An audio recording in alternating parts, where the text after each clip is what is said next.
Hi అండి. అందరూ ఎలా ఉన్నారు? అందరూ బాగుండాలి, అందులో మేము ఉండాలని మనస్ఫూర్తిగా భగవంతుని కోరుకుంటూ వెల్కమ్ బ్యాక్ టు మా ఛానల్ రామాగంగ. ఈరోజు పచ్చెలపప్పు కర్రీ మొన్న ఎలా చేయాలన్నది మీకు వీడియోలో పెట్టాను, చూసారో లేదో ఒకసారి చూడండి. పచ్చెలపప్పు చికెను ఎలా వండాలన్నది ఈరోజు మీకు చూపెడుతున్నాను. నచ్చితే లైక్ చేయండి, షేర్ చేయండి, పక్కన ఉన్న బెల్ ఐకాన్ క్లిక్ చేయండి, ఆల్ నోటిఫికేషన్ మీకు వస్తాయి. సబ్స్క్రైబ్ చేసుకోవటం మాత్రం మర్చిపోకండి ప్లీజ్ అండి, మాకు చాలా యూస్ఫుల్ అవుతుంది. వీడియోస్ ఇంతవరకు చూడండి, మధ్యలో స్కిప్ చేయకండి, ఓకేనండి. పచ్చెలపప్పు చిన్న గ్లాస్ తీసుకున్నానండి. ఈ గ్లాసు పచ్చెలపప్పు తీసుకున్నాను. ఒక 2 గంటల ముందు నానబెట్టుకున్నాను. కొంచెం వాటర్ పోసుకుందామండి. ఇందులో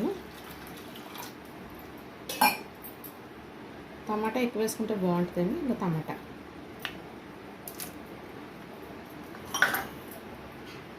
కొంచెం ఆయిల్,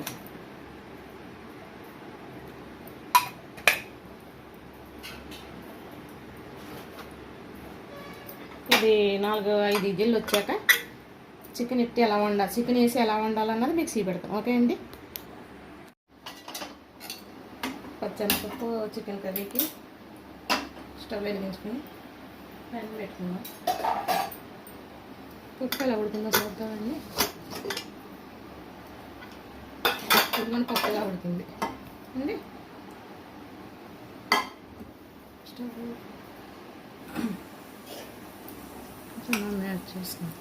పప్పు వేసుకుంటే బాగుంది.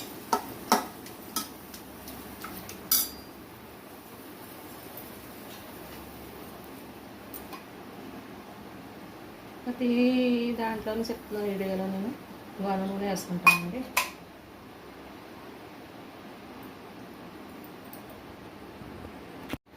ఆయిల్ వేడెక్కాక 4 గ్రాముల ఎల్లిపాయలు,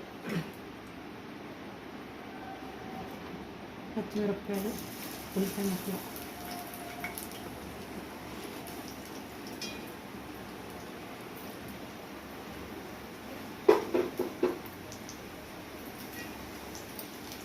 బాగా వేసుకోవాలి. ఉల్లిపాయలు బ్రౌన్ కలర్ వచ్చేదాకా వేసాలి. మీ ఇంట్లో ఎప్పుడైనా చేశారా లేదా, మీరు చేస్తే ఎలా చేస్తారన్నది నాకు కామెంట్లో చెప్పండి. వీడియో ఎక్కడ స్కిప్ చేయకుండా చూడండి, అలా ఉన్నది మీకు తెలుస్తుంది. ఒకసారి వండుకుంటానే కదా ఎలా ఉన్నాయి తెలిసి. పాతకాలపు వంటలు కదండి ఇవి, ఇప్పుడు నేర్చుకుపెట్టినవి కాదు. ఎప్పుడు వెనకటి పెద్దలు బాగానే ఉండేవారు కదా, అన్నీ కూడా ఆరోగ్యంగా హెల్దీగా ఉండేలాగా. ఇప్పుడైతే అన్నీ ప్రతి దాంట్లో కాయగూరలు అన్నీ కూడా కల్తీలు అయిపోయినాయి, మందు కొట్టేసి.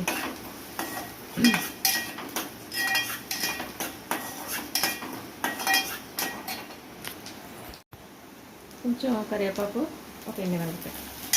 ఆల్రెడీ చికెన్ ఉడకబెట్టేటప్పుడు ఉప్పు, పసుపు, కారం వేసి ఉడకబెట్టేసుకున్నామండి. తక్కువ క్వాలిటీలో ఇద్దరికే ఒక పూటకే అండి. మీరు మీ క్వాలిటీని బట్టి దాన్ని బట్టి పచ్చిమిరపప్పు కూడా దాన్ని బట్టి తీసుకోండి. చికెన్ ఇందులో వేసేసుకున్నామండి.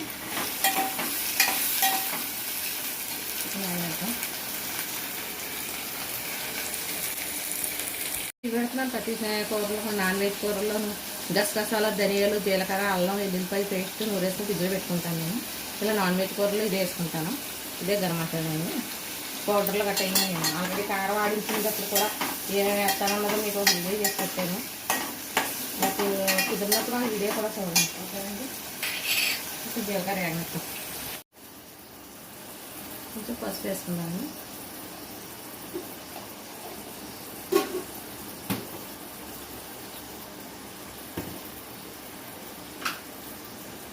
రుసుకు తగ్గ కారం,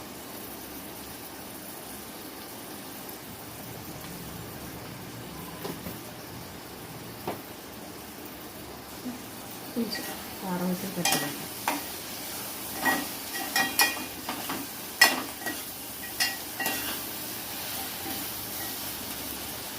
కొంచెం పట్టింక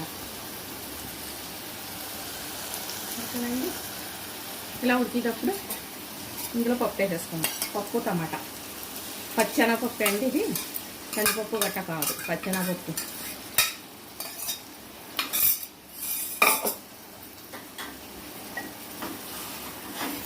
చికెన్ ఆల్రెడీ ఉడకబెట్టేసుకున్నాం మొన్న.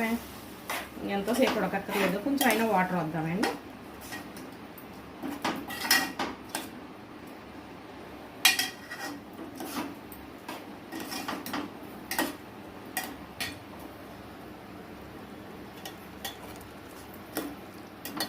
అంటే మీకు బద్దల్లా కావాలంటే బద్దల్లా ఉంచేసుకోవచ్చు, కొంచెం మెత్తగా కావాలనుకుంటే బాగా మెత్తగా చేసుకోండి.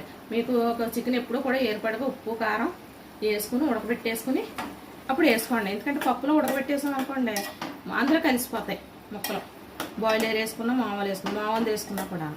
అందుకని ఇలా ఉడకబెట్టుకున్నది వేసుకున్నాం అనుకోండి మనకి మామూలుగా ఫ్రీగా వచ్చి బాగా ఉడుకుద్ది అన్నమాట అండి. కొద్దిగా వాటర్ వేసుకుంటామండి, కొంచెం ఉడకనిస్తాం పప్పు అంతా ఈ మసాలాలంతా దీనికి మా చికెన్ పట్టిలాగా అండి. మొత్తం ఉడికాక మిక్సీ పెడతాం.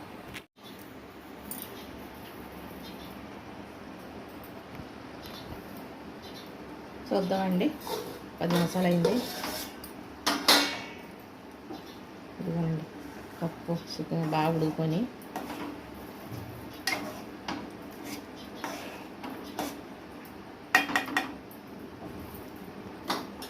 ఇది వేరే గిన్నెలోకి స్టవ్ ఆఫ్ చేసుకుందామండి. సాల్ట్ ఇందులో వేస్తానండి, క్లిప్ మిస్ అయింది. ప్రతిసారి అలాగంటుంది అనుకోకండి, వేసాను అని వేసేటప్పుడు.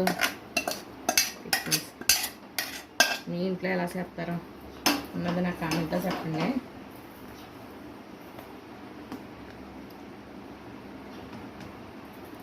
ఇదిగోండి చికెన్ కూర పచ్చల పప్పు కూర. ఓకేనండి,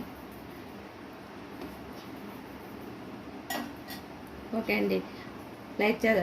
నచ్చితే లైక్ చేయండి, షేర్ చేయండి, పక్కన ఉన్న బెల్ ఐకాన్ క్లిక్ చేయండి, ఆల్ నోటిఫికేషన్ మీకు వస్తుంది. సబ్స్క్రైబ్ చేసుకోవడం మాత్రం మర్చిపోకండి ప్లీజ్ అండి. మీరు ఎలా చేశారన్న నాకు కామెంట్లో చెప్పండి. మరో మంచి వీడియోతో మళ్ళీ కలుద్దామండి. బాయ్ అండి.